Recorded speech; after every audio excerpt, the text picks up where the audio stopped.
যারা এই দুনিয়ায় সাধনা করিয়া আল্লাহর সাথে সম্পর্ক তৈরি করতে পারবে, যারা আল্লাহর ওলিদের দলভুক্ত হইতে পারবে, মহান আল্লাহ বলেন তাদের জন্য কোনো ভয় নাই, চিন্তা নাই।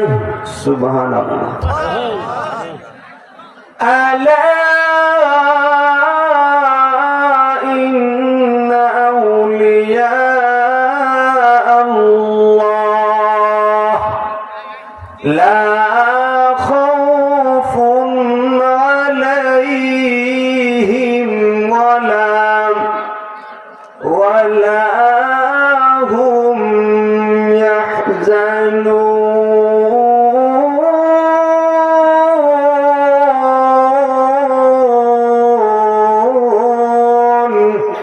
আল্লাহ রাব্বুল আলামিন বলেন, আলা, ও দুনিয়ার মানুষ শুনো, ইন্না, নিশ্চয়, আউলিয়া আল্লাহ, আল্লাহর বন্ধু, লা খাউফুন আলাইহিম, তাদের জন্য কোনো ভয় নাই, ওয়ালা হুম ইয়াহজানুন, এবং তারা চিন্তিত হবে না। ফাসসিরিনে কেরামগণ বলেন, একটা মানুষ যখন দুনিয়ার জীবনে সাধনা করিয়া আল্লাহর সাথে সম্পর্ক তৈরি করতে পারবে, আল্লাহর ওলিদের দলভুক্ত হতে পারবে, তাদের মৃত্যুর সময় ভয় নাই।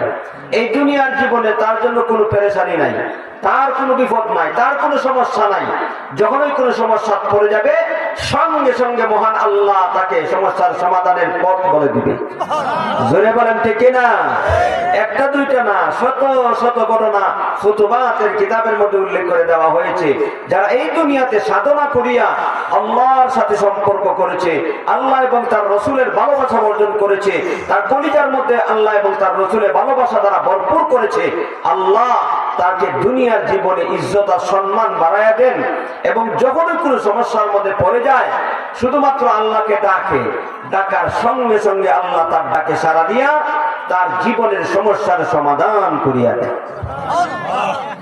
ভাইয়েরা আমার, শুধু তাই না, ওই ব্যক্তি যখন মৃত্যুবরণ করে, মরণের পরে আত্মীয় স্বজন ঘর থেকে বের করিয়া নেয়, জীবনের শেষ গোসলটা দিয়া দেয়, বড়ই পাতা গরম পানি করিয়া জীবনের শেষ গোসল দিয়া, পরনের সব দামি দামি কাপড় গুলি খুলিয়া সাদা কাপড় পরিধান করাইয়া দেয়। এরপরে খাটুল্লার মধ্যে তুলে জানাজার নামাজ প্রস্তুত হয়ে যায়। জানাজার নামাজের পরে কিছু লোক চলে যায় যার বাড়িতে, আত্মীয় স্বজন কিছু লোক কদম কদম করে কবর